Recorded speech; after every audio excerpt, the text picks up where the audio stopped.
توحید دنیا کی سب سے بڑی نعمت بھی ہے میرے بھائی.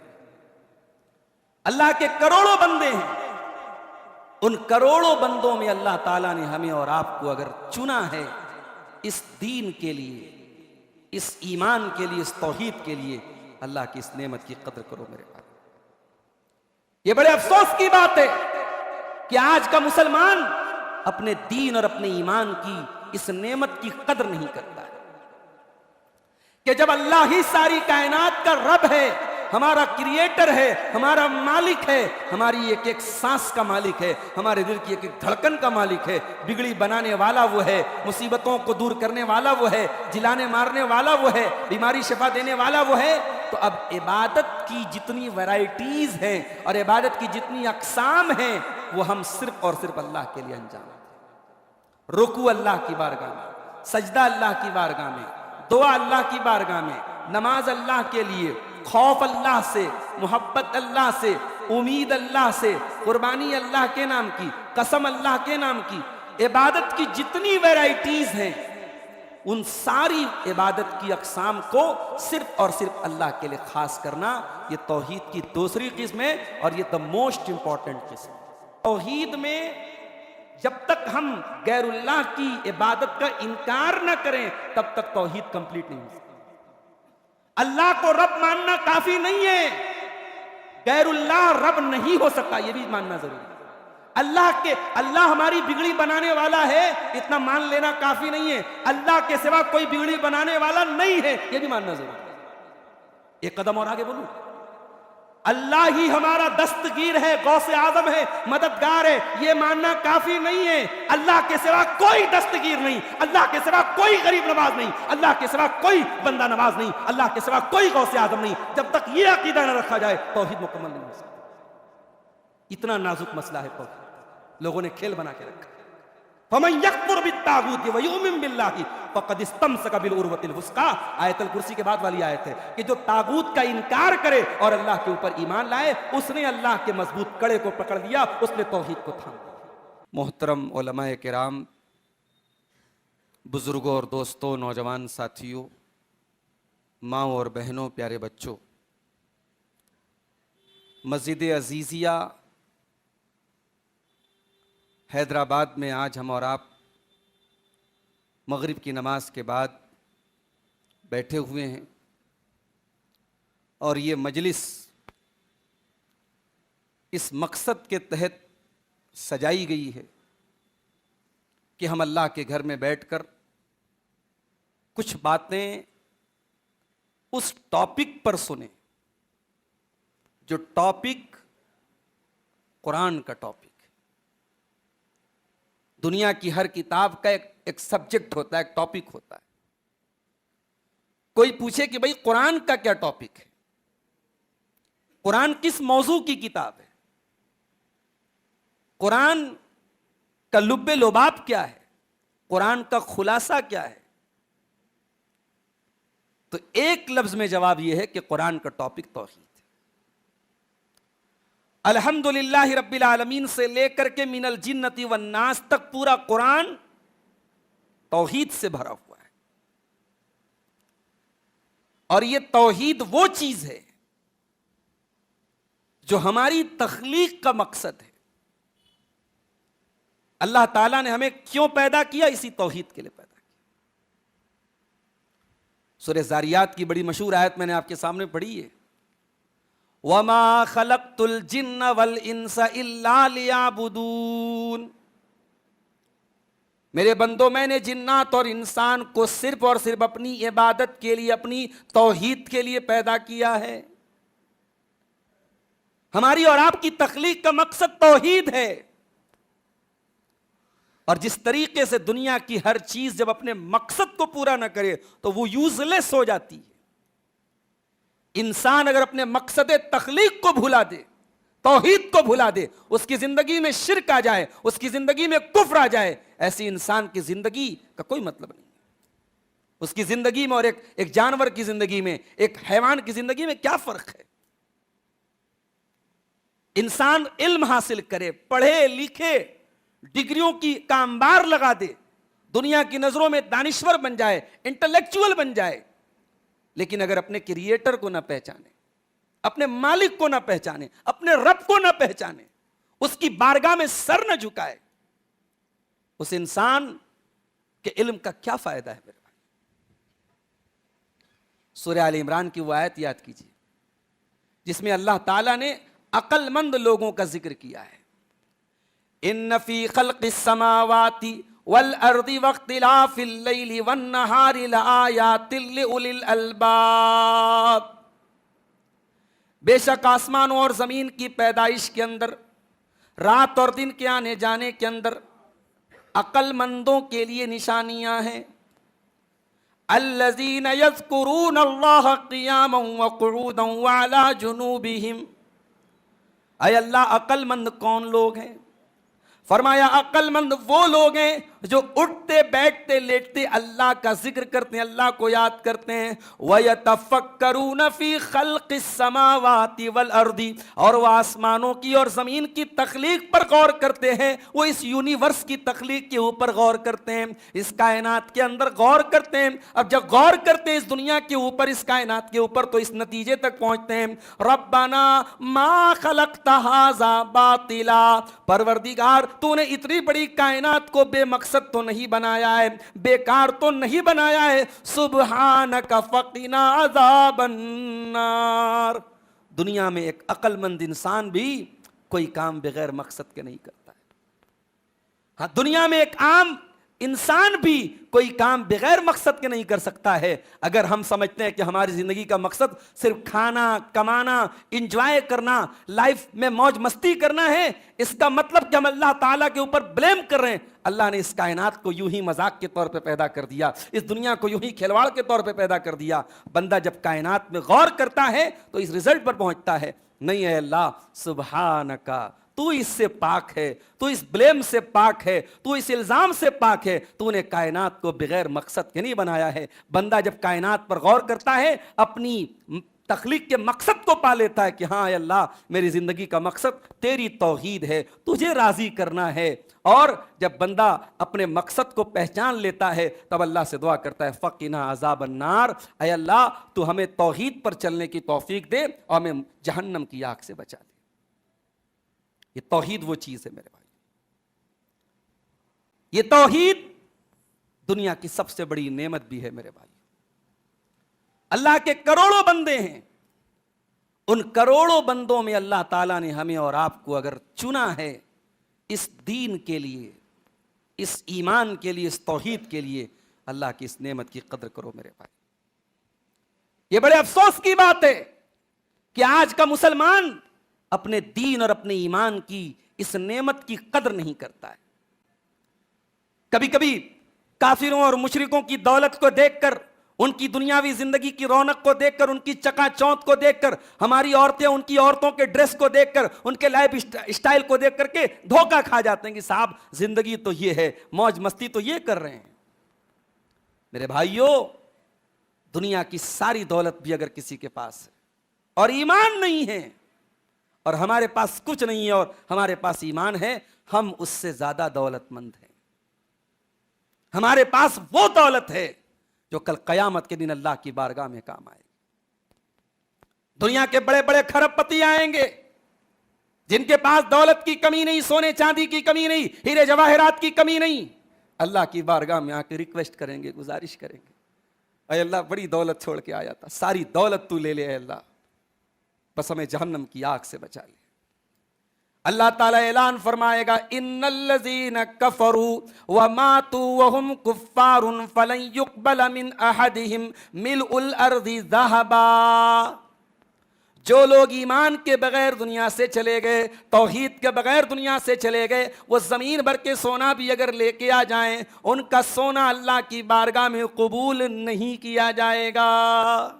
جہنم کی آگ سے زمین بھر کے سونا بھی اگر وہ لے کے آ جائیں، اگر توحید نہیں ہے اللہ کے وہ نہیں بچ سکتے.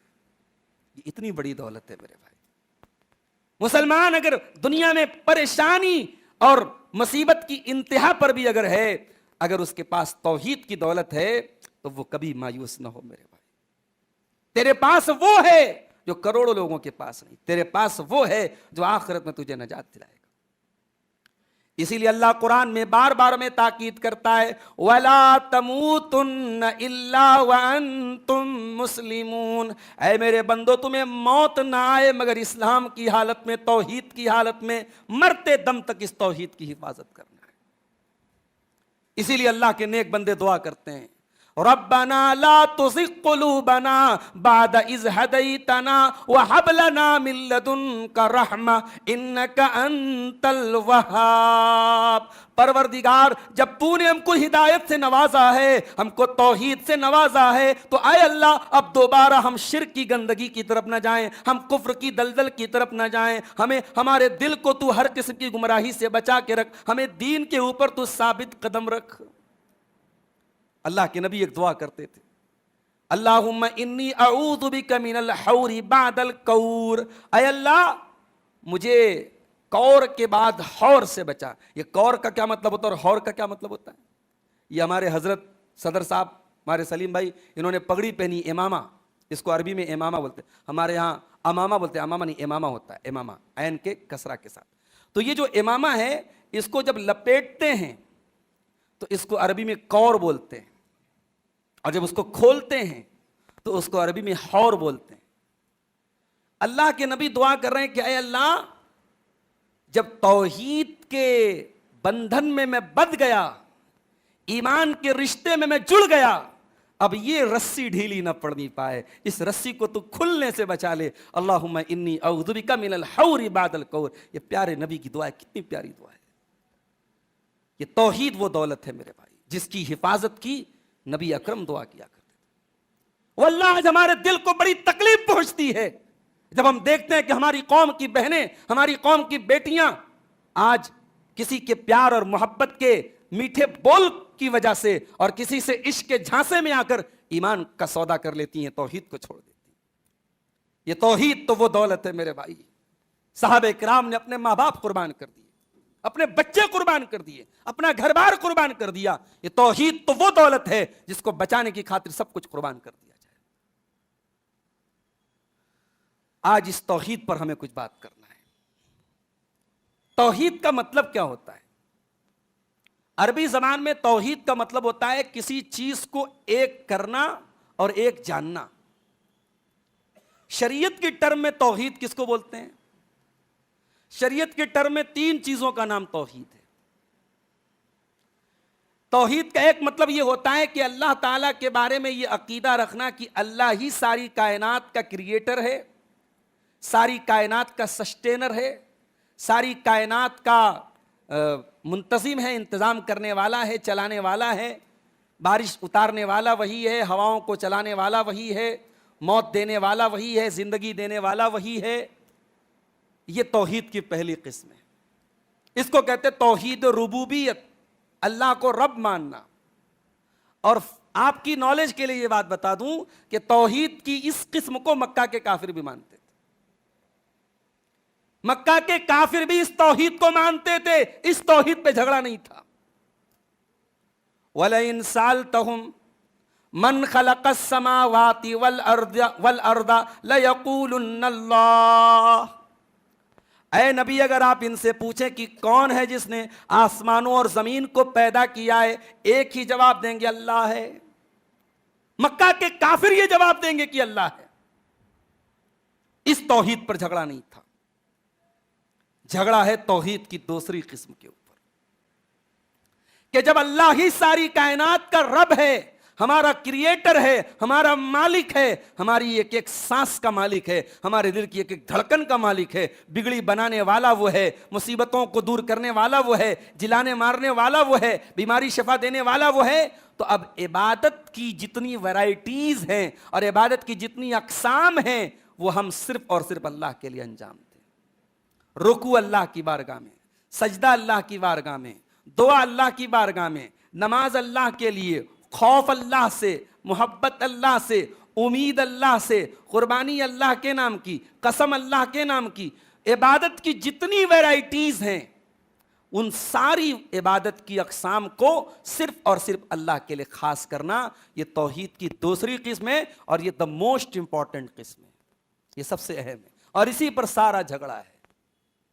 مکہ کے کافر اس کو نہیں مانتے تھے، وہ کہتے تھے نہیں صاحب ہم اللہ کو رب تو مانتے ہیں مگر ہمارے یہ لات منات حبل عزا یہ جو ہمارے دیوی دیوتا ہیں ہم ان کو بھی اپنا حاجت روا مشکل کشا بندہ نواز غریب نواز داتا غوث اعظم ہم مانتے ہیں. کیوں مانتے ہو بھائی؟ کہتے یہ ہماری بات اللہ تک پہنچائیں گے. سیم وہی کانسیپٹ آج مسلمانوں کے ایک بڑے طبقے کے اندر موجود ہے. وہاں پتھر کے بت تھے, یہاں اولیاء کرام ہیں. وہاں لات اور منات اور عزا تھے, یہاں اللہ کے ولیوں کو یہ درجہ دے دیا گیا. ابھی میں راستے میں آیا, کئی دکانیں میری نظر سے گزری, کے جی این بریانی ہاؤس, کے جی این فلے. کے جی این کیا ہے بھائی؟ خواجہ غریب نواز. ہمارے ایک سلفی بھائی نے اس کی اچھی فل فارم, کوئی گارنٹی نہیں. کے جی این کا مطلب کوئی گارنٹی نہیں. ایک اور جملہ لکھتے ہیں وائی کے جی این یا خواجہ غریب نواز, اس کا ہمارے ایک بھائی نے فل فارم بنایا کہ یقیناً کوئی گارنٹی نہیں. کے جی این لکھ رہے ہیں بھائی. اللہ کے ایک بندے کو غریب نواز کہا جا رہا ہے. کیا یہ توحید پر ڈاکہ نہیں ہے میرے بھائی؟ کیا ہم نے یہ سمجھ رکھا ہے کہ ہم نے لا الہ الا اللہ کا کلمہ پڑھ لیا اب ہمارے لیے سب جائز ہو گیا؟ اگر سب جائز ہو گیا تو پانچوں ٹائم کی نماز میں ہر رکعت میں سورہ فاتحہ کے اندر یہ اقرار کیوں کرتے ہیں ایاک نعبد و ایاک نستعین, اے اللہ ہم تیری ہی عبادت کرتے ہیں اور تجھ ہی سے مدد مانگتے ہیں.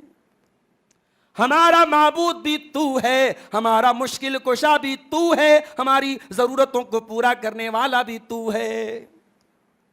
دنیا والے فلسفہ بگاڑتے ہیں, اللہ تعالیٰ سے اپنی بات کہنا آسان نہیں ہے, ہم تو گنہگار لوگ ہیں, اللہ ہماری ڈائریکٹ نہیں سنے گا. ہمیں پرائم منسٹر سے بات کرنا ہے تو اس کے پی اے سے ملنا پڑتا ہے, چیف منسٹر سے بات کرنا ہے تو اس کے سیکریٹری سے ملنا پڑتا ہے, اللہ تک پہنچنا ہے تو اللہ کے ولیوں سے اپنی بات کہنی پڑے گی, ہم ڈائریکٹ اللہ سے نہیں کہہ سکتے. ہم یہ فلسفے بگاڑتے ہیں, ہم یہ فلسفی بگاڑتے ہیں, اور قرآن کیا کہتا ہے وَإِذَا سَأَلَكَ عِبَادِي عَنِّي فَإِنِّي قَرِيبٌ. اے میرے حبیب جب میرے بندے آپ سے میرے بارے میں پوچھیں کہ اللہ کہاں ہے, ان کو جواب دے دو کہ اللہ قریب ہے. اجیب دعوت الداعی, اللہ پکارنے والے کی پکار کو ہر وقت سنتا ہے. شرط یہ فَلْيَسْتَجِيبُوا لِي وَلْيُؤْمِنُوا بِي کہ بندہ میری بات مانے اور میرے اوپر ایمان رکھے. شیطان نے شارٹ کٹ نکال دیا, گناہ کرتے رہو, اللہ سے دور رہو, اور یہ بھروسہ رکھو ہمارے فلانے صاحب ہم کو بچا لیں گے, ہمارے فلانے صاحب ہم کو بچا لیں گے. اللہ تعالیٰ کے یہاں اگر یہ فارمولہ چلتا کہ کسی کے بچانے سے کوئی بچ جاتا, حضرت نوح علیہ السلام اپنے بیٹے کے لیے اللہ کی بارگاہ میں رو نہ رہے ہوتے میرے بھائیوں. نوح علیہ السلام کا بیٹا ان کی آنکھوں کے سامنے ڈوب رہا ہے, اور نوح علیہ السلام کشتی میں بیٹھے ہوئے ہیں, اور نوح علیہ السلام کہتے ہیں یا بنی ارکب معنا, اے میرے بچے ہماری کشتی پہ سوار ہو جا, اے میرے بچے اپنے باپ کے ساتھ آ جا, اپنے باپ کا ساتھ دے دے, اپنے باپ کی کشتی پہ آ جا. بیٹا جواب دیتا ہے سآوی الی جبل یعصمنی من الماء, اے ابا جان مجھے آپ کو میری فکر کرنے کی ضرورت نہیں ہے, جب پانی آئے گا, جب طوفان آئے گا میں کسی پہاڑ کے اوپر چلا جاؤں گا, مجھے آپ کی کشتی پہ نہیں جانا ہے, میں آپ کے اوپر ایمان نہیں لاؤں گا. بیٹا لاجک بیان کر رہا ہے. بیٹا کہہ رہا ہے ابا طوفان آئے گا, کتنا بڑا طوفان آئے گا, میں پہاڑ پہ چڑھ جاؤں گا, بچ جاؤں گا میں. قال لا عاصم اليوم من امر اللہ, حضرت نوح علیہ السلام کہتے ہیں میرے بچے آج اللہ کے عذاب سے تجھے کوئی نہیں بچا پائے گا, تو پہاڑ کے اوپر چڑھ کر کے بھی اللہ کے عذاب سے نہیں بچ پائے گا. ابھی باپ بیٹے کی گفتگو چل ہی رہی تھی, قرآن کہتا ہے فحال بینہم الموج وحال بینہم الموج فکان من المغرقین. باپ بیٹے کی ابھی بات چل ہی رہی تھی کہ اچانک ایک پانی کا تھپیڑا آیا, ایک موج کی لہر آئی, اور نوح علیہ السلام کے بیٹے کو ڈوبا کے لے کے چلی گئی. پیغمبر کا بیٹا ڈوب گیا, اور پیغمبر بھی کوئی معمولی پیغمبر نہیں, 950 سال تک اللہ کے دین کی تبلیغ کرنے والا پیغمبر, 950 سال تک اللہ کی توحید کی دعوت دینے والا پیغمبر, ان کا بیٹا ڈوب گیا ان کی آنکھوں کے سامنے. حضرت نوح علیہ السلام نے اللہ کی بارگاہ میں ہاتھ اٹھایا, اے اللہ تو نے وعدہ کیا تھا تو میری فیملی کو بچائے گا, ان ابنی من اہلی ہے، اللہ میرا بیٹا بھی تو میری فیملی میں سے ہے، میرا بیٹا تو نہیں بچا، میرا بیٹا تو ڈوب گیا، دنیا میں بھی ڈوبا آخرت میں بھی ڈوب گیا، میری اے اللہ تو نے کہا تھا کہ جو میری کشتی پہ آئے گا وہی ایمان والا ہوگا، میرا بیٹا تو ایمان بھی نہیں لایا، میرا بیٹا تو ڈوب گیا، اے اللہ تو نے وعدہ کیا تھا تو میری فیملی کو بچائے گا، میری فیملی تو نہیں بچ پائی، میرا بیٹا تو نہیں بچ پایا۔ آج ہمارے یہاں بعض لوگ اپنے شجرے پر بڑا ناز کرتے ہیں، ہم تو جناب فلاں ہیں، ہم تو سید ہیں، ہم رسول کی نسل سے ہیں، ہمیں جہنم کی آگ نہیں چھو سکتی۔ معاف کرنا، آپ رسول کے خاندان سے، تب بھی اللہ کے یہاں یہ دیکھا جائے گا کہ آپ کا ایمان کیسا تھا، آپ کا عقیدہ کیسا تھا۔ اگر ایمان اور عقیدے کے ساتھ کوئی رسول کی خاندان سے، تو بے شک اس کے لیے یہ عزت کی بات ہو سکتی ہے کہ وہ اولاد رسول میں سے ہے، لیکن ایمان نہیں ہے اور عقیدہ نہیں ہے، عمل نہیں ہے، تو صرف یہ ٹائٹل کہ صاحب ہم سید ہیں، اللہ کیا اس ٹائٹل کی کوئی حیثیت نہیں ہے۔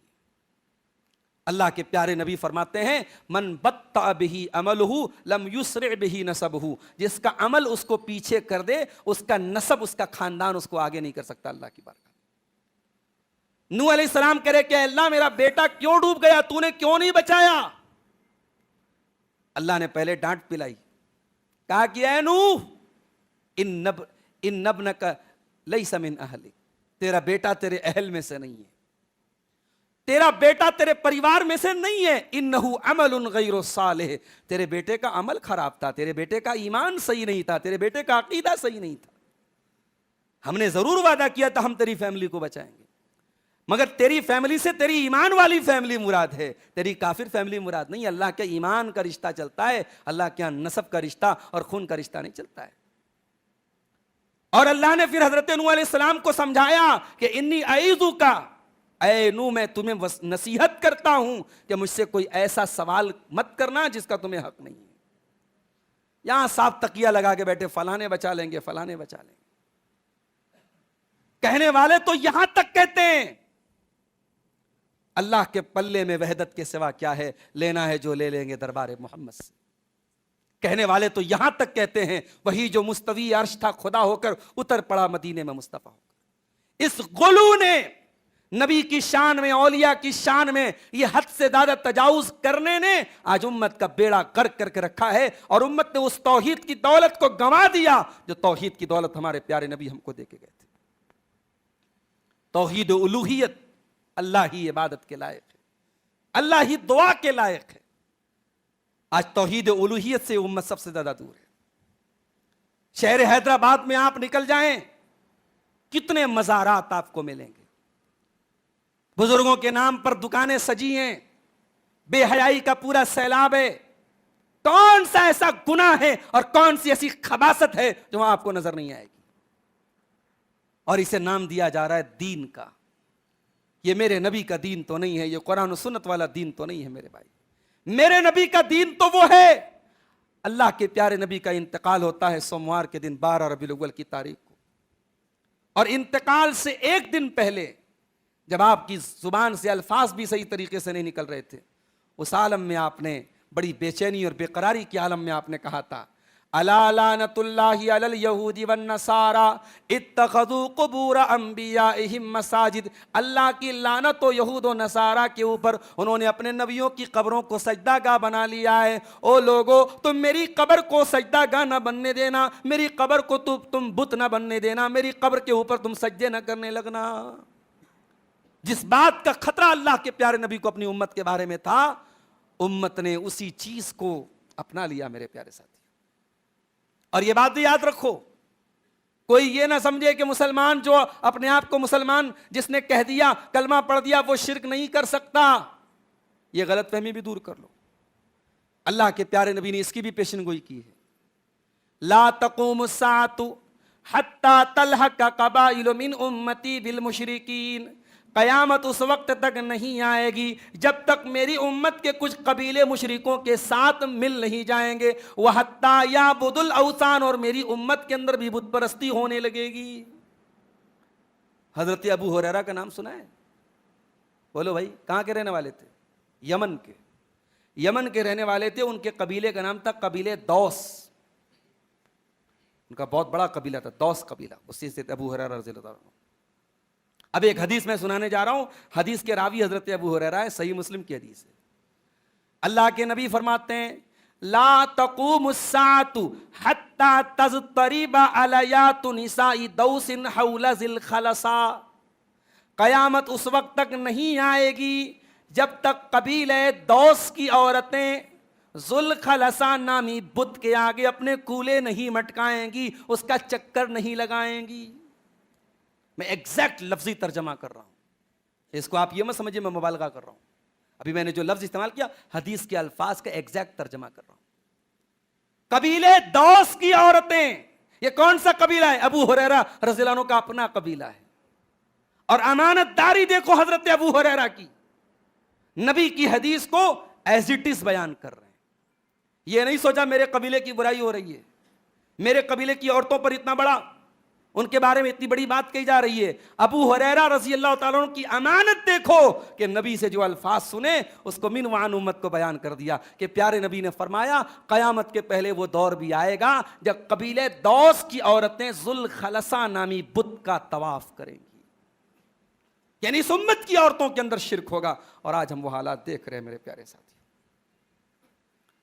قرآن ہمیں توحید کا درس دیتا ہے میرے بھائی، قرآن میں اللہ نے نبیوں کے واقعات بیان کیے، کبھی آپ غور کیجئے نبیوں کے واقعات میں آپ کو ایک چیز کامن ملے گی۔ نبیوں کی قوموں کے الگ الگ معاملات ہیں، شعیب علیہ السلام کی قوم ناپ تول میں کمی کر رہی ہے، صالح علیہ السلام کی قوم نے اللہ کی طرف سے جو اونٹنی آئی تھی اس کو قتل کر ڈالا، قوم عاد اور قوم سمود نے بڑے تکبر سے کام لیا، اور اسی طریقے سے حضرت شعیب علیہ السلام کی قوم ناپ تول میں کمی کر رہی ہے۔ مختلف قوموں کے الگ الگ جرائم ہیں، مگر ایک چیز سب میں کامن ہے، یہ ساری قومیں مشرک تھیں، اور اللہ کے جتنے نبی آئے انہوں نے پہلا درس کیا دیا؟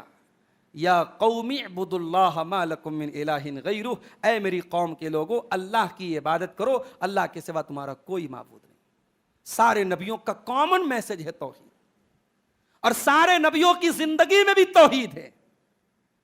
کسی نبی نے اپنے سے پہلے والے نبی کے وسیلے سے دعا نہیں مانگی، کسی نبی نے اپنے سے پہلے والے نبی کی قبر پہ جا کے دعا نہیں مانگی، کسی نبی نے اپنے سے پہلے والے نبی کے نام کے ساتھ یا لگا کے نعرہ نہیں لگایا، یا موسیٰ یا عیسیٰ یا نوح یا لوط، کسی نے نعرہ نہیں لگایا۔ نبیوں کی زندگی میں توحید ملتی ہے میرے بھائی۔ ابراہیم خلیل اللہ کو دیکھو، باپ نے گھر سے نکال دیا، قوم کے لوگوں کو توحید سکھانے کے لیے انہوں نے قوم کے بت خانے میں جا کے ان کے بتوں کو توڑ دیا، قوم کو توحید سمجھایا، شرک کی کمزوری سمجھایا، ان کے معبودان باطلہ کی کمزوری ظاہر کر دی۔ جب قوم کے لوگوں نے یہ دیکھ لیا کہ دلائل کے ذریعے بھی اس کے اوپر ہمارا زور نہیں چل سکتا ہے، تو قوم کے لوگوں نے تشدد سے کام لیا اور کہا کہ اس کو آگ میں ڈلوا دو، اور ایک ابراہیم کو جلانے کے لیے اتنی بڑی آگ تیار کی گئی کہ اس آگ سے پورا گاؤں جلایا جا سکتا تھا، پورا محلہ جلایا جا سکتا تھا، اتنی بڑی آگ تیار کی گئی۔ اور اللہ کے پیارے نبی فرماتے ہیں کہ سارے جانور تو اس آگ کو بجھانے کی کوشش کر رہے تھے، ایک جانور ایسا تھا جو اس آگ کو بھڑکا رہا تھا، اس جانور کا نام عربی میں وزغ ہے۔ اب کچھ علماء کہتے ہیں کہ وزغ سے مراد گرگٹ ہے، کچھ علماء کہتے ہیں کہ وزغ سے مراد چھپکلی ہے۔ زیادہ جو راجح بات، جو مضبوط بات نظر آتی ہے چھپکلی ہے، کیونکہ اس کی پہچان اللہ کے رسول نے فرمائی کہ وہ گھروں میں رہتا ہے، وہ جانور عام طور سے گھروں میں رہتا ہے، اور گرگٹ جو ہے وہ عام طور سے گھروں میں نہیں رہتا ہے، اور گرگٹ سے بظاہر کوئی نقصان نہیں ہے، اور چھپکلی کے اندر واقعی میں نقصان ہے۔ تو یہ چھپکلی جو ہے وہ ابراہیم السلام کی اس آگ کو اور بھڑکا رہی تھی، آگ جلا دی گئی۔ اب اچھا چھپکلی سے مراد ہم لوگ کو چھوٹی سی چھپکلی سمجھ میں آتی ہے، چھپکلی کی بھی بڑی ویرائٹی ہوتی ہے بھائی، مگرمچھ کے برابر کی بھی چھپکلیاں آتی ہیں۔ آپ جا کے گوگل پہ سرچ کیجئے گا، آپ کو چھپکلی کی بہت ساری ویرائٹی ملے۔ اب وہ کتنی بڑی چھپکلی تھی جو حضرت ابراہیم کی آگ میں پھونک مار رہی تھی، اللہ عالم، لیکن وہ تھی چھپکلی۔ تو آگ جل گئی، اب حضرت ابراہیم علیہ السلام کو اس آگ میں ڈالا جا رہا ہے۔ کس کے لیے ڈالا جا رہا ہے؟ اللہ کی توحید کے لیے۔ ابراہیم علیہ السلام کے ماتھے پر کوئی بل ہے؟ نہیں ہے۔ چہرے پر کوئی شکن ہے؟ نہیں ہے۔ زبان پر کوئی شکوہ ہے؟ نہیں ہے۔ اللہ کے علاوہ کسی اور کا نام ہے؟ نہیں ہے۔ آگ میں ڈالا جا رہا ہے، اور ابراہیم کے بدن سے کپڑے کو اتار دیا گیا۔ اللہ اکبر. کپڑے سمیت ڈال دیا جاتا تبھی تو جل جاتے, مگر کپڑا اتار کے ڈالا جا رہا ہے آگ میں تاکہ ابراہیم کو آگ جلدی سے جلا دے. اے ابراہیم تیرے ایمان کا کیا کہنا, اے ابراہیم تیری استقامت کا کیا کہنا, تیری توحید کا کیا کہنا. ابراہیم علیہ السلام کے بدن سے کپڑے اتار کر کے ان کو آگ میں ڈالا جا رہا ہے. ابراہیم علیہ السلام کی زبان پر کیا الفاظ ہیں؟ حسبی اللہ و نعم الوکیل, اللہ میرے لیے کافی ہے, اللہ سے بہترین کوئی کارساز نہیں, کوئی مددگار نہیں, کوئی مصیبت دور کرنے والا نہیں. ابراہیم کو آگ میں ڈال دیا گیا. ابراہیم کی زبان پر یہ الفاظ یہ بتا رہے ہیں کہ ابراہیم کے دل اور دماغ میں کتنی پکی توحید ہے. ابراہیم کو آگ میں ڈالا گیا, اور جب توحید پکی ہو میرے بھائیوں, اللہ وہ کر کے دکھاتا ہے جو دنیا والوں کی نظر میں ناممکن ہوتا ہے. ابراہیم کی آگ کو جلانے کے لیے اللہ چاہتا تو ہواؤں کو بھیج دیتا, اللہ چاہتا تو بارش برسا دیتا, اللہ چاہتا تو اس آگ کو بجھانے کا کوئی انتظام کر دیتا, مگر آج اللہ تعالیٰ نے ڈائریکٹ آگ سے کہا قلنا یا نار کونی بردا وسلاما علی ابراہیم, اے آگ میرے خلیل کے ایک رونگٹے کو بھی تجھے جلانا نہیں ہے, آج تجھے میرے خلیل کے لیے ٹھنڈی ہو جانا ہے اور سلامتی والی ہو جانا ہے. یہ توحید ہے میرے بھائی. توحید پکی ہو تو آگ بھی گلستان بن سکتی ہے. توحید اگر پکی ہو, اللہ تعالیٰ آپ کی وہ دعا سن سکتا ہے جو دنیا والوں کی نظر میں ناممکن ہوتی ہے. یونس علیہ السلام مچھلی کے پیٹ میں ہے. قرآن کہتا ہے فنادا فی الظلمات, یونس مچھلی کے پیٹ میں دعائیں کر رہے ہیں. سمندر کا اندھیرا ہے, رات کا اندھیرا ہے, مچھلی کے پیٹ کا اندھیرا ہے. دنیا کا کوئی نیٹ ورک وہاں کوریج نہیں دے سکتا ہے, دنیا کا کوئی نیٹ ورک وہاں رابطے میں نہیں ہو سکتا ہے, مگر اللہ تعالیٰ کا کنیکشن وہاں پر بھی موجود ہے. فنادا فی الظلمات, حضرت یونس علیہ السلام نے مچھلی کے پیٹ میں دعا کی, لا الہ الا انت سبحانک انی کنت من الظالمین, اے پروردگار تیرے سوا میرا کوئی معبود نہیں ہے, تو پاک ہے, بے شک میں ظالم ہوں, مجھ سے غلطی ہوئی ہے, میں تیرے حکم کے بغیر چلا آیا ہوں, اللہ مجھ کو معاف کر دے. اللہ کہتا ہے فاستجبنا لہ ونجیناہ من الغم, ہم نے حضرت یونس کی دعا کو قبول کر لیا اور ہم نے ان کو اس تکلیف سے نجات دی. قرآن نبیوں کے واقعات کیوں بیان کر رہا ہے؟ اگر اللہ سے ڈائریکٹ مانگا نہیں جا سکتا, اللہ تک پہنچنا مشکل ہے, اللہ تک دعا کرنے کے لیے ہمیں بزرگوں کا وسیلہ لگانے کی ضرورت ہے, تو پھر ان دعاؤں کا کیا مطلب ہے اور نبیوں کے ان واقعات کا کیا مطلب ہے میرے بھائی؟ پورے قرآن کو مینوپلیٹ کر دیا گیا, پوری توحید کو مینوپلیٹ کر دیا, برباد کر دیا گیا, یہ وسیلہ اور سفارش کے جھوٹے جو ہے اس کی جھوٹا کانسیپٹ تیار کر کے. وسیلہ کا کانسیپٹ ہے اسلام میں, کون سا وسیلہ ہے آئیے وہ بھی آپ کو بتا دیتا ہوں. یا ایھا الذین آمنوا اتقوا اللہ وابتغوا الیہ الوسیلۃ وجاہدوا فی سبیلہ. اس آیت کو قاعدے سے سمجھ لو تو وسیلہ کے بارے میں کبھی کنفیوژن نہیں ہوگی. اے ایمان والو, اللہ سے ڈرو اور اللہ کی بارگاہ میں وسیلہ تلاش کرو. اردو میں وسیلہ کا کیا مطلب ہوتا ہے؟ اردو میں وسیلہ کا مطلب ہوتا ہے میڈیم. جیسے میں کار سے چل کے آپ کی مسجد عزیزیہ تک آیا تو کار میرے مسجد عزیزیہ تک آنے کا وسیلہ ہے. سلیم بھائی سے میں نے فون سے بات کی تو فون میری ان سے بات کرنے کا وسیلہ ہے. اردو میں وسیلہ بولتے ہیں میڈیم کو, عربی میں ایسا نہیں ہے. عربی میں وسیلہ بولتے ہیں قربت کو. اب اللہ کہہ رہا ہے کہ اے ایمان والو, اللہ سے ڈرو اور اللہ کا وسیلہ تلاش کرو, اللہ کا قرب تلاش کرو. اب اللہ کا قرب کیسے تلاش کریں گے؟ آئیے وہ حدیث بھی دیکھ لیجئے. بخاری اور مسلم کی روایت ہے, اللہ کے پیارے نبی فرماتے ہیں کہ بندہ سب سے زیادہ اگر میرے قریب آتا ہے, میری قربت حاصل کرتا ہے, تو فرائض کے ذریعے سب سے زیادہ بندہ میرے قریب آتا ہے. اللہ کا وسیلہ تلاش کرنا ہے, فرائض کی پابندی کر, نماز پڑھ, روزے رکھ, تیرے اوپر زکوٰۃ فرض ہے زکوٰۃ ادا کر, حج فرض ہے حج, پہلے فرائض ادا کر. تو اللہ کا مقرب بننا چاہتا ہے, اور جب فرائض ادا کر لو تو پھر سیکنڈ اسٹیپ پر کیا ہے؟ اللہ کے پیارے نبی فرماتے ہیں پھر بندہ نوافل کو اپناتا ہے, اور جتنی وہ نوافل کو اپناتا ہے اتنا میرا مقرب بنتا چلا جاتا ہے. ہم نے صاحب وسیلہ کا ایک جھوٹا کانسیپٹ کھڑا کر دیا. بزرگوں کو ہم نے بنا لیا کہ صاحب یہ ہمارے جتنے بزرگ ہیں یہ ہمارے وسیلہ ہیں اور یہ ہمیں بچا لیں گے. ہم شراب پئیں، ہم زنا کریں، ہم چوری کریں، ہم شرک کریں، ہم بدعت کریں، ہم جو چاہے سو کریں، ہمارے پیر صاحب، ہمارے بابا جی، ہمارے فلانے، ہمارے ڈماکے ہم کو بچا لیں گے.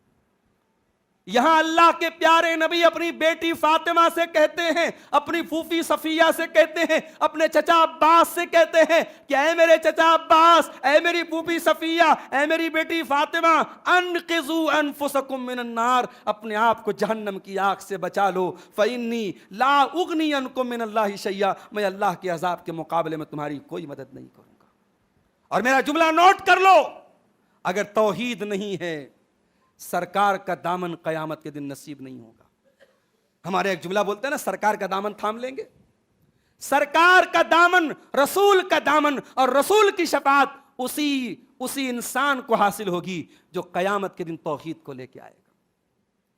اور اہل حدیث ہوں، دلیل کے بغیر بات نہیں کرتا. دلیل آپ کو سنا دیتا ہوں. بخاری اور مسلم کی روایت ہے.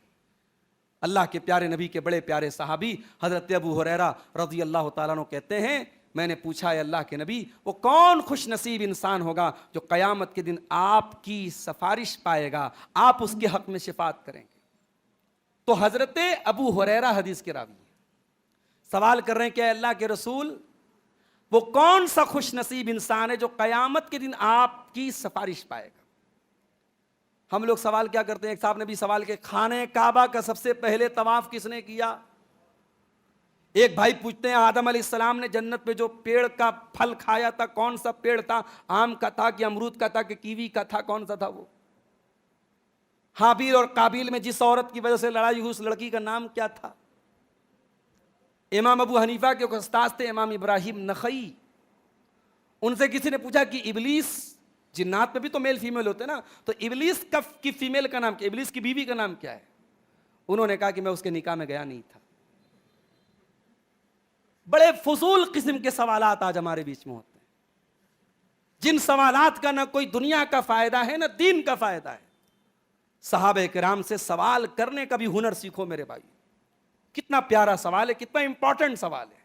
اے اللہ کے نبی، وہ کون سا خوش نصیب انسان ہے جو قیامت کے دن آپ کی شفاعت پائے گا؟ اللہ کے پیارے نبی کی عادت تھی صلی اللہ علیہ وسلم کہ آپ سوال اگر اچھا ہوتا تھا تو سامنے والے کو انکریج کرتے تھے، اس کا حوصلہ بڑھاتے تھے. آپ نے کہا کہ اے ابو ہریرہ، میں تھا، مجھے یقین تھا کہ یہ سوال تم ہی کرو گے. کیوں؟ لما رأیت من حرصک علی الحدیث، کیونکہ میں دیکھ رہا ہوں کہ تیرے اندر نبی کی حدیثوں کو سیکھنے کی تڑپ ہے. اللہ یہ تڑپ ہم سب کے دلوں میں پیدا فرماتے ہیں. بھئی اہل حدیث بولتے ہیں نا اپنے آپ کو، تو صرف یہ زبانی اہل حدیث نہ بنو، حدیثوں کو سیکھنے کی تڑپ پیدا کرو اپنے اندر. اللہ کے پیارے نبی کہہ رہے کہ اے ابو ہریرہ، مجھے یقین تھا کہ تیرے اندر جو حدیث کو سیکھنے کی تڑپ ہے، تو سوال سب سے پہلے یہ سوال تو ہی کرے گا. اب نبی نے جواب دیا، کہا کہ ابو ہریرہ، اسعد الناس بشفاعتی یوم القیامہ، قیامت کے دن وہ خوش نصیب انسان جو میری شفاعت پائے گا، من قال لا الہ الا اللہ خالصا من قبل نفسہ، جو دل کے اخلاص کے ساتھ، دل کے خلوص کے ساتھ لا الہ الا اللہ جس نے پڑھا ہوگا، جو توحید کے اوپر رہا ہوگا، توحید لے کے آئے گا، اس کو میری شفاعت ملے گی. کسی مشرک کو، کسی قبر پرست کو، کسی غیر اللہ کے در پہ سر جھکانے والے کو اللہ کے نبی کی شفاعت نہیں ملے گی. معاف کیجیے گا. اور ایک بات اور بولوں، یہ تو نبی کی شفاعت کی بات ہے. ہمیں اور آپ کو ایک امید اور ہے، اپنے نبی کے ہاتھوں کوثر کا جام پینے کی امید ہے کہ نہیں؟ ہم چاہتے کہ نہیں چاہتے کہ اپنے نبی کے ہاتھوں ہم کوثر کا جام پئیں؟ اور یہ جس کو اللہ کے نبی اپنے حوض کا پانی پلائیں گے، اللہ کے پیارے نبی فرماتے لا یظمأ بعدہ ابدا، اس کے بعد پیاس نہیں لگے گی اس کو. اتنا پیارا پانی ہوگا.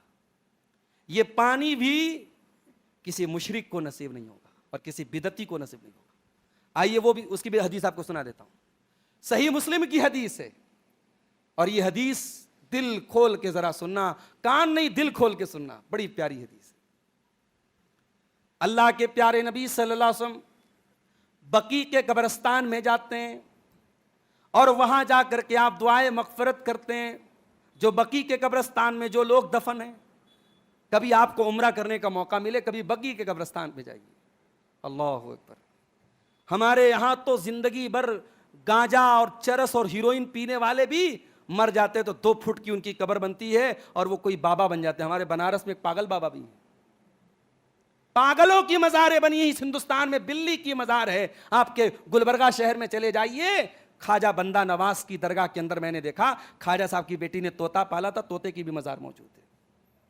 ولی کا طوطا بھی ولی ہوتا ہے بھائی, ولی کی بلی بھی ولی ہوتی ہے.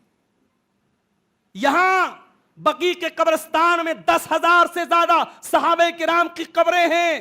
کوئی کتبہ نہیں, کوئی اونچی قبر نہیں, کوئی پکی قبر نہیں, سب مٹی کی قبریں ہیں.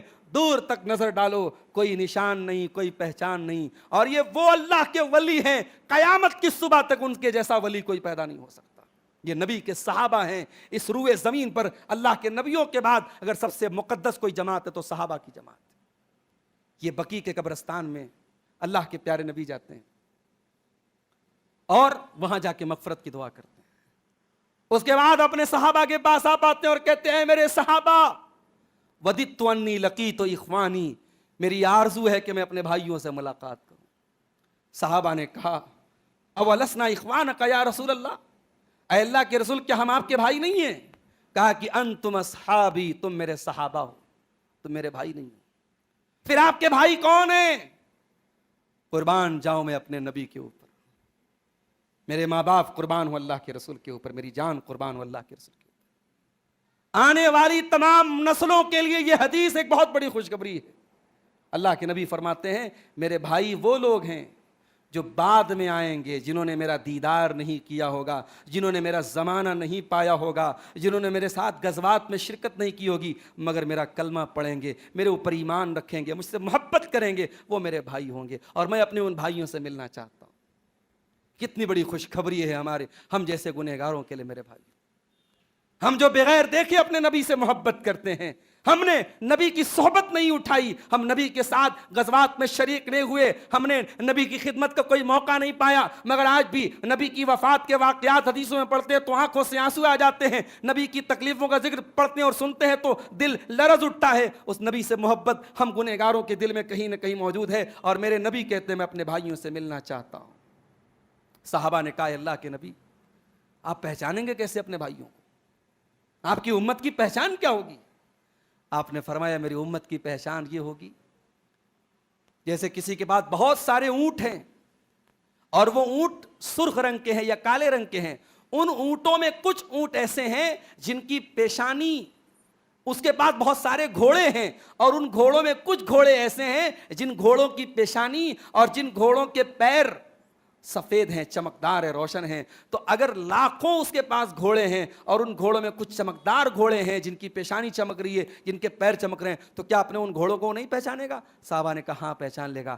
آپ نے فرمایا میں اپنی امت کے لوگوں کو ان کے اعضائے وضو سے پہچان لوں گا. ان کے اعضائے وضو چمک رہے ہوں گے, ان کا چہرہ چمک رہا ہوگا, ان کا ہاتھ چمک رہا ہوگا, ان کا پیر چمک رہا ہوگا. ارے بے نمازی جس نے زندگی میں نماز کی پابندی نہیں کی, قیامت کے دن اس کے پاس تو نبی سے ملاقات کا پاسپورٹ بھی نہیں ہوگا. یہ وضو, یہ نماز کی پابندی اور وضو کی پابندی, یہ قیامت کے دن تیرے نبی سے ملاقات کا پاسپورٹ ہے. اگر کوئی بے نمازی ہے اپنی قسمت پہ روئے, اپنی بدقسمتی پہ روئے کہ اسے پیارے نبی سے ملاقات کا شرف نہیں مل پائے گا. پیارے نبی پہچانیں گے تو وضو کی پابندی سے پہچانیں گے.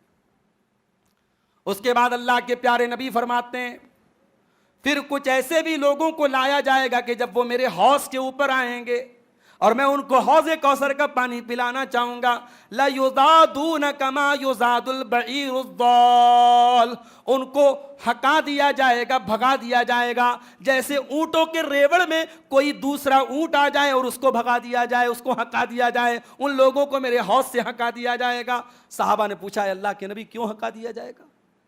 اللہ کے نبی فرشتوں سے پوچھیں گے کیوں ان کو بھگا رہے ہو, میری امت کے لوگ ہیں, یہ بھی وضو کر کے آئے, نماز پڑھ کے آئے. تو فرشتے کہیں گے انک لا تدری ما احدثوا بعدک, اے اللہ کے نبی آپ نہیں جانتے یہ بدعتی لوگ ہیں. ان کے یہاں ہر سال کوئی نئی بدعت پیدا ہوتی تھی, ان کے یہاں بدعتیں انڈے بچے دیتی تھی. ہر سال بدعت کا ایک نیا کلیور, ایک نیا ورژن, ایک نیا اپڈیٹ ان کے یہاں آتا تھا. یہ بدعتی لوگ تھے, انہوں نے آپ کے دین کی شکل کو بدل ڈالا تھا. جب اللہ کے پیارے نبی یہ سنیں گے تو کہیں گے سحقن سحقن لمن غیر بعدی, ان کو گھسیٹ کر کے جہنم میں لے کے جاؤ, انہوں نے میرے دین کو بدل ڈالا ہے. اللہ ہم سب کو بدعت و خرافات سے بچائے. تو مشرک کو نبی کی شفاعت نہیں ملے گی اور بدعتی کو حوض کوثر سے دھتکار دیا جائے گا. اس لیے زندگی کی آخری سانس تک شرک اور بدعت سے میرے بھائیو اپنے آپ کو بچا کر رکھو. تو توحید یہ ہے میرے بھائی. تو توحید کی پہلی قسم ہے توحید ربوبیت, اللہ ہی کو رب ماننا. اور توحید الوہیت کا مطلب میں نے بتایا, عبادت کی ساری ویرائٹیز کو اللہ کے لیے خاص کر دینا. اب توحید کی تیسری قسم بھی سمجھ لیجیے. توحید کی تیسری قسم یہ ہے کہ اللہ تعالیٰ کے جتنے نام آئے ہیں قرآن اور سنت میں, جتنی صفات آئی ہیں, ان سب پر ہم ایمان رکھتے ہیں. مثال کے طور پر قرآن و حدیث میں آیا کہ اللہ کا ہاتھ ہے. اب اللہ کا ہاتھ ہے ہم مانتے ہیں, اور یہ ہم بغیر تمثیل کے مانتے ہیں. اللہ کا ہاتھ ہے, ہمارے جیسا نہیں ہے. ہم مثال نہیں دیتے, ہم تمثیل بھی نہیں کرتے, اور ہم کیفیت بھی نہیں بتاتے کہ اللہ کا ہاتھ نعوذ باللہ ہمارے ہاتھ کے جیسا نہیں. نہ ہم مثال دیتے ہیں, نہ کیفیت بیان کرتے ہیں, اور نہ ہی ہم تحریف کرتے ہیں. جیسے کچھ لوگوں نے کہا نہیں صاحب, اللہ کے لیے ہاتھ کا لفظ آیا ہے قرآن میں حدیث میں, ہم ہاتھ کا ترجمہ ہاتھ سے نہیں کریں گے, ہم ہاتھ کا ترجمہ کریں گے قبضہ قدرت. بعض لوگوں کو دیکھو ترجمہ کیا کرتے ہیں, اس ذات کی قسم جس کے قبضہ قدرت پہ میری جان ہے. یہ قبضہ قدرت کا ترجمہ غلط ہے اور سلف کے عقیدے کے خلاف ہے. سورہ رحمان کی آیت ہے نا, کل من علیہا فان ویبقى وجہ ربک ذو الجلال والاکرام, کہ ہر چیز فنا ہو جائے گی, باقی رہے گا تیرے رب کا جلال اور اکرام والا چہرہ. اب بعض لوگ کہتے ہیں نہیں صاحب اللہ کا چہرہ کیسا ہو سکتا ہے, تو چہرہ کا ترجمہ ذات سے کرتے ہیں. اللہ کی ذات باقی رہے گی, اللہ کی ذات باقی رہے گی, وہ بات اپنی جگہ صحیح ہے, مگر یہاں چہرہ کا لفظ آیا ہے تو ہم چہرے کا ترجمہ چہرہ. یہ ہمارا مسلک اور منہج ہے جو صحابہ سے ہمیں ملا ہے, کہ اللہ تعالیٰ کے جتنے نام ہیں قرآن و سنت میں آئے, جتنی صفات ہیں. ابھی ایک صاحب کے بچے کا نام میں نے پوچھا تو انہوں نے کہا عبد الارباز نام ہے. یہ نام صحیح ہے؟ نہیں, صحیح نہیں ہے نام. عبد جب لگائیں گے عبد, تو عبد کے آگے اللہ کا کوئی ایسا نام آنا چاہیے جو قرآن و سنت میں آیا ہو. یا تو قرآن و سنت میں ایگزیکٹ آیا ہو, یا اس کی میننگ آئی ہو, تب بھی مان لیا جائے گا. اسی لیے علامہ البانی رحمۃ اللہ علیہ اللہ تعالیٰ کو ستار نہیں بولتے تھے. ایک مرتبہ حادثہ ہوا, علامہ البانی جا رہے تھے کار سے, راستے میں ایکسیڈنٹ ہو گیا, کار کہیں تیز رفتار کار کسی چیز میں جا کے لڑ گئی. تو ان کے ساتھ جو لوگ تھے سب چلانے لگے یا ستار یا ستار. تو علامہ البانی نے اس ایکسیڈنٹ کے موقع پر, اس نازک موقع پر کہا نہیں, یا ستار مت کہو, یا ستیر کہو. اللہ تعالیٰ کا نام ستار نہیں آیا ہے قرآن و سنت میں, ستیر آیا ہے. ستیر کے معنی کیا ہوتا ہے؟ پردہ ڈالنے والا. ستار کے معنی بھی پردہ ڈالنے والا, مگر ستار نہیں آیا تو علامہ البانی منع کرتے تھے ستار مت کو. تو اللہ تعالیٰ کے جتنے نام آئے ہیں ان ناموں پر ایز اٹ از ایمان رکھنا, کہ جیسے وہ آئے ہیں ہم ان پر ایمان رکھتے ہیں. ان کو کوئی مثال نہیں دیتے, ان کی کیفیت بیان نہیں کرتے, ان کا انکار نہیں کرتے, ان کی تحریف نہیں کرتے. اس عقیدے کو بولتے ہیں توحید اسماء و صفات. یہ توحید کی 3 قسمیں ہیں, ان تینوں کو ہمیں ماننا ہے. اور یاد رکھیے توحید کا ایک بہت امپورٹنٹ پہلو میں بیان کر دوں, وقت زیادہ لے رہا ہوں میں آپ کا. توحید کا ایک بہت امپورٹنٹ پہلو یہ بھی ہے میرے بھائی, ہمارے کلمہ توحید کی شروعات لا سے ہوتی ہے. کبھی آپ نے غور کیا؟ ہمارا کلمہ ایسے بھی تو ہو سکتا تھا, اللہ ہی ہمارا معبود ہے. ہمارا کلمہ ایسے نہیں ہے, ہمارا کلمہ لا سے شروع ہوتا ہے, لا الہ الا اللہ, نہیں ہے کوئی معبود مگر اللہ. ایسا کیوں ہے؟ ایسا اس لیے ہے کہ توحید میں جب تک ہم غیر اللہ کی عبادت کا انکار نہ کریں تب تک توحید کمپلیٹ نہیں ہو سکتی. اللہ کو رب ماننا کافی نہیں ہے, غیر اللہ رب نہیں ہو سکتا, یہ بھی ماننا ضروری ہے. اللہ ہماری بگڑی بنانے والا ہے, اتنا مان لینا کافی نہیں ہے. اللہ کے سوا کوئی بگڑی بنانے والا نہیں ہے, یہ بھی ماننا ضروری ہے. ایک قدم اور آگے بولوں, اللہ ہی ہمارا دستگیر ہے, غوث اعظم ہے, مددگار ہے, یہ ماننا کافی نہیں ہے. اللہ کے سوا کوئی دستگیر نہیں, اللہ کے سوا کوئی غریب نواز نہیں, اللہ کے سوا کوئی بندہ نواز نہیں, اللہ کے سوا کوئی غوث اعظم نہیں. جب تک یہ عقیدہ نہ رکھا جائے توحید مکمل نہیں ہو سکتی. اتنا نازک مسئلہ ہے توحید کا, لوگوں نے کھیل بنا کے رکھا ہے. فمن یکفر بالطاغوت ویؤمن باللہ فقد استمسک بالعروۃ الوثقی، آیت الکرسی کے بعد والی آیت ہے کہ جو طاغوت کا انکار کرے اور اللہ کے اوپر ایمان لائے اس نے اللہ کے مضبوط کڑے کو پکڑ لیا، اس نے توحید کو تھام لیا۔ تو توحید کا معاملہ اتنا نازک ہے، اور یہ توحید، اس کا فائدہ کیا ہے؟ دو چار پوائنٹ بیان کر کے بات ختم کروں گا۔ توحید کا فائدہ کیا ہے؟ توحید ہمیں سکون دیتی ہے۔ جس بندے کے دل میں توحید ہوگی اس کا دل پرسکون رہے گا، یہ توحید کی برکت ہے۔ توحید پر چلنے والا، توحید کے عقیدے کو رکھنے والا، وہ کبھی ڈپریشن کا شکار نہیں ہوگا۔ توحید نام ہے سکون کا، توحید نام ہے دل کے سکون اور اطمینان کا۔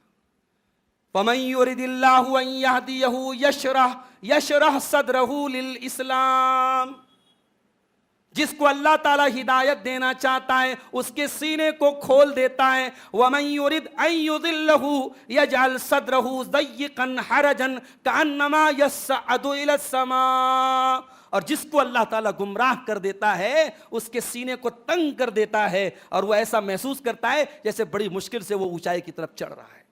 کبھی آپ پہاڑ پہ چڑھیے، کبھی کسی بلندی پر چڑھیے، تو چڑھنے میں انسان کو کبھی کبھی ایک دم اس کا دم گھٹنے لگتا ہے، اس کا سینہ تنگ ہو جاتا ہے۔ تو جو مشرک ہوتا ہے، جو گمراہ ہوتا ہے، اللہ اس کی مثال دے رہا ہے کہ اس کا سینہ ایک دم تنگ ہوتا ہے، اس کے دل کو سکون، اس کے سینے کو کشادگی نہیں ملتی۔ یہ توحید کی پہلی برکت ہے۔ توحید کی دوسری برکت، توحید امن اور چین پیدا کرتی ہے۔ دنیا کا سارا فساد اور بگاڑ کفر و شرک کی وجہ سے ہے۔ توحید جہاں رہے گی، پکی توحید، وہاں امن اور چین آئے گا، اور یہ اللہ کا وعدہ ہے۔ اللہ نے فرمایا الذین آمنوا ولم يلبسوا ایمانہم بظلم اولئک لہم الامن وہم مہتدون، کہ جو ایمان لائے اور ایمان کے ساتھ شرک کی کوئی ملاوٹ نہیں کی، ان کو امن ملے گا، ان کو چین ملے گا، ان کو نجات ملے گی، دنیا میں بھی امن کے ساتھ رہیں گے، آخرت میں بھی امن کے ساتھ رہیں گے۔ توحید کا ایک اور فائدہ ہے میرے بھائیوں، توحید پر چلنے والا بے غیرت نہیں ہوتا، با غیرت ہوتا ہے۔ توحید پر چلنے والا غیرت مند ہوتا ہے۔ جو انسان غیرت سے محروم ہے، سمجھ جاؤ اس کی توحید میں کمی، اس کے عقیدے میں کمی۔ جس کو کوئی فرق نہ پڑے اس کی بیوی کس کے ساتھ گھومنے جا رہی ہے، اس کی بیٹی کہاں جا رہی ہے، اس کی بہن کہاں جا رہی ہے، جس کی غیرت، جس کے اندر غیرت مر جائے، سمجھ جاؤ کہ اس کی توحید بھی مر رہی ہے۔ آئیے حدیث آپ کو سنا دیتا ہوں۔ اللہ کے پیارے نبی کے صحابی ہیں 7 دنوں بعد، وہ کہتے ہیں کہ اگر میں اپنی بیوی کو کسی غیر مرد کے ساتھ دیکھ لوں گا، میں اس آدمی کو مار دوں گا، تلوار سے قتل کر دوں گا۔ اگر میں تنہائی میں اپنی بیوی کو کسی غیر مرد کے ساتھ دیکھ لوں گا، میں I will kill him، میں اس آدمی کو قتل کر دوں گا۔ صحابہ کو یہ بات بڑی بھاری لگی۔ صحابہ نے یہ بات اللہ کے رسول کے سامنے ذکر کی کہ اے اللہ کے رسول 7 دنوں بعد ایسی بات کر رہے ہیں۔ اللہ کے پیارے نبی نے فرمایا اتعجبون من غیرت سعد، کیا تمہیں سعد کی غیرت پر تعجب ہو رہا ہے؟ تمہیں بڑی حیرت ہو رہی کہ سعد نے ایسی بات کیوں کہہ دی؟ کان کھول کر کے سن لو، سعد سے زیادہ غیرت والا تو میں ہوں، اور مجھ سے زیادہ غیرت والا اللہ ہے، اور اسی لیے اللہ تعالیٰ نے تمام فحش کاموں کو، تمام گندے کاموں کو، ہر قسم کی زناکاری کو، بدکاری کو، بے حیائی کو، لواطت کو، لڑکا لڑکی کے ناجائز تعلق، لڑکی لڑکی کے ناجائز تعلق، لڑکا لڑکا، جتنی بھی خباثت اور گندگی کی جتنی ناجائز قسم، سب کو اللہ نے حرام کیا۔ کیوں؟ اللہ غیرت والا ہے۔ تو توحید جب آئے گی تو غیرت آئے گی۔ جس سوسائٹی میں توحید نہیں ہوگی، جس سوسائٹی میں قبر پرستی ہوگی، جس سماج میں غیر اللہ کو مشکل کشا مانا جائے گا، وہاں غیرت بھی مرے گی میرے بھائیوں، وہاں بے حیائی آئے گی، بے غیرتی آئے گی۔ اور آگے بڑھیے، توحید کا ایک فائدہ اور بھی ہے، توحید پر چلنے والا صابر ہوتا ہے۔ بچہ مر جائے، شوہر کی بیوی کا انتقال ہو جائے، بیوی کے شوہر کا انتقال ہو جائے، توحید پر اگر چل رہا ہے، اپنی زبان کو کنٹرول میں رکھے گا، اپنے جذبات کو کنٹرول میں رکھے گا، آنسو آئیں گے، روئے گا، دکھ کا اظہار کرے گا، مگر کوئی ایسی حرکت نہیں کرے گا جس سے اللہ ناراض ہو جائے۔ توحید انسان کو مضبوط بناتی ہے میرے بھائی۔ اللہ کے پیارے حبیب کو دیکھو، آپ کو بڑی آرزو تھی بیٹے کی، حضرت خدیجہ سے جو بیٹے پیدا ہوئے، قاسم پیدا ہوئے انتقال کر گئے، عبداللہ پیدا ہوئے انتقال کر گئے، بڑی مدت کے بعد حضرت ماریا کے پیٹ سے بچہ پیدا ہوا اور پیارے نبی نے بڑے شوق سے اپنے بچے کا نام اپنے باپ ابراہیم کے نام پہ ابراہیم رکھا. بیٹے کی خواہش تو اللہ کے نبی کو بھی تھی نا, بیٹے کی خواہش ہونا بری نہیں ہے, نبیوں کو بھی خواہش ہوتی تھی. بیٹا تھوڑا بڑا ہوا, عرب کے دستور کے مطابق اللہ کے نبی نے دیہات میں بھیجا. دیہات میں بچے جاتے تھے, وہیں دودھ پیتے تھے, دائی لوگوں کا دودھ پیتے تھے, اور دیہات میں ان کی ماس پیشیاں مضبوط ہوتی تھی, ان کا بدن مضبوط ہوتا تھا. یہ بچہ ابراہیم رضی اللہ تعالیٰ عنہ, یہ بچے یہ دیہات میں جا کے پرورش پانے لگے. 1.5 سال کے ہو گئے. اللہ کے نبی کو پتا چلا کہ میرا بچہ بہت بیمار ہے. آپ نے صحابہ سے کہا چلو, صحابہ کی ایک جماعت کو لے کے گئے. آپ وہاں گئے تو بچہ آپ کا بخار میں تپ رہا تھا. بچے کو آپ نے گود میں لیا, بچے کی سانسیں اکھڑ رہی تھی, بچہ موت کے قریب پہنچ چکا تھا, بچہ آخری سانسیں لے رہا تھا. اللہ کے پیارے حبیب کی آنکھوں میں آنسو آ گئے, آپ رونے لگے. صحابہ نے کہا اللہ کے نبی آپ رو رہے؟ کہا کہ ہذہ رحمت جعلها اللہ فی قلوب عبادی. اے میرے صحابہ, یہ آنسو ایک باپ کے آنسو ہیں جو بیٹے کے لیے نکل رہے ہیں. آپ کا اپنا بیٹا آپ کی آنکھوں کے سامنے آپ کے ہاتھوں میں دم توڑ دیتا ہے, اور اللہ کے نبی روتے ہوئے کہتے ہیں ان العین تدمع والقلب یحزن ولا نقول الا ما یرضى ربنا. اے میرے بچے ابراہیم, تیرے جانے سے تیرے باپ کا دل غمگین ہے, تیرے باپ کی آنکھوں سے آنسو بہ رہے ہیں, مگر تیرا باپ اپنی زبان سے کوئی ایسی بات نہیں نکالے گا جس سے اللہ ناراض ہو جائے. یہ ہے میرے نبی کی سنت, اور یہ ہے توحید کی برکت. میرے بھائی کبھی غور کیجئے گا, اللہ کے پیارے نبی کی پرسنل لائف پر غور کیجئے گا. آپ نے کتنی ٹینشنز آپ کو دی جاتی تھی. 3 بیٹیوں کا جنازہ آپ نے اٹھایا. بیٹے جو پیدا ہوئے بچپن میں انتقال کر گئے, آپ پر پرسنل اٹیک کیا گیا, طائف پہ پتھر مارے گئے, سجدہ کی حالت میں گندگی آپ کے کندھے پر ڈالی گئی, اپنے وطن سے نکلنے پر مجبور کیا گیا. آپ ہی کے خاندان کے لوگ آپ سے لڑنے کے لیے میدان میں آ گئے. مدینہ کو ختم کرنے کی سازش رچی گئی. یہودی الگ سازش کر رہے ہیں, مکہ کے کفار الگ سازش کر رہے ہیں, آپ کو زہر تک دیا گیا. کتنی ٹینشن ہے, مگر کیا اللہ کے نبی مسکراتے نہیں تھے, ہنستے نہیں تھے, صحابہ کے ساتھ ہنسی مذاق نہیں کرتے تھے, اللہ کے دین کا کام نہیں کرتے تھے؟ یہ ساری ٹریجڈی ایک طرف, یہ ساری مصیبتیں ایک طرف, اور نبی کا مشن ایک طرف, نبی کا کام ایک طرف, نبی کی دعوت ایک طرف, نبی کی حرکت ایک طرف. میرے پیارے ساتھیوں, توحید ہمیں یہ سبق بھی دیتی ہے, اور پیارے نبی کی توحید والی زندگی ہمیں یہ سبق دیتی ہے کہ بندہ اگر توحید کے راستے پر ہے تو بڑی بڑی مصیبت پہ بھی وہ صبر و استقامت کا پہاڑ بن سکتا ہے. اور توحید کا ایک فائدہ یہ بھی ہے میرے بھائی, توحید پر چلنے والا قناعت پسند ہوتا ہے, پیسے کا بھوکا نہیں ہوتا ہے, لالچی نہیں ہوتا ہے, حرام طریقوں سے پیسہ کمانے کے چکر میں نہیں پڑتا ہے. جو میرے مقدر میں حلال طریقے سے مل گیا دیٹ از انف, بس ہو گیا. حرام کا راستہ نہیں اپناتا ہے. توحید پر چلنے والا یہ عقیدہ رکھتا ہے ان ربک یبسط الرزق لمن یشاء ویقدر, میرا رب جس کو چاہتا ہے روزی کشادہ کر دیتا ہے, جس کے لیے چاہتا ہے روزی تنگ کر دیتا ہے. اللہ کو خوب پتا ہے کس کو کتنی روزی دینا ہے. میں بہتر کی کوشش کروں گا, میں بہتر کے لیے ایفرٹ کروں گا, میں بہتر کے لیے اسٹرگل کروں گا, میں حرام راستہ نہیں اپناؤں گا. میرے مقدر کی روزی مجھے ملے گی, کوئی مائی کا لال چھین نہیں سکتا ہے. توحید ایک بندے کو حرام سے بچاتی ہے, توحید ایک بندے کو قناعت سکھاتی ہے. توحید کا ایک فائدہ اور بھی ہے میرے بھائیوں, توحید پر چلنے والا دنیا کی نظروں کے سامنے بھی گناہ سے بچتا ہے, اور اکیلے میں جب کوئی دیکھنے والا نہ ہو تب بھی وہ بندہ گناہوں سے بچتا ہے, کیونکہ اس کا ایمان ہوتا ہے, اس کا عقیدہ ہوتا ہے میرا رب وہ ہے جو سمیع ہے, سب کچھ سننے والا ہے. میرا رب وہ ہے جو بصیر ہے, سب کچھ دیکھنے والا ہے. میں دنیا کے کیمروں سے بچ جاؤں گا, میں دنیا کی نظروں سے بچ جاؤں گا, اپنے رب کے کیمرے سے کیسے بچوں گا, اپنے رب کے ریکارڈ سے کیسے بچوں گا؟ کرامن کاتبین تو سب لکھ رہے ہیں, اللہ کی نظریں تو سب دیکھ رہی ہیں. توحید جتنی پکی ہوگی بندہ گناہوں سے اتنا بچے گا. اسی لیے اللہ قرآن میں کہتا ہے انما یخشى اللہ من عبادہ العلماء, اللہ کے بندوں میں اللہ سے وہی ڈرتے ہیں جو علماء ہوتے ہیں, جو اللہ کو جاننے والے ہوتے ہیں. جو بندہ اللہ کو جتنا جانے گا, جتنا اللہ کی توحید کا علم حاصل کرے گا, اتنا اللہ کا ڈر اس کے دل میں پیدا ہوگا. اسی لیے بچوں کو اللہ کے بارے میں بتاؤ, توحید کے بارے میں بتاؤ. حضرت لقمان اپنے بچے کو کیا سکھاتے ہیں؟ یا بنی انہا ان تک مثقال حبۃ من خردل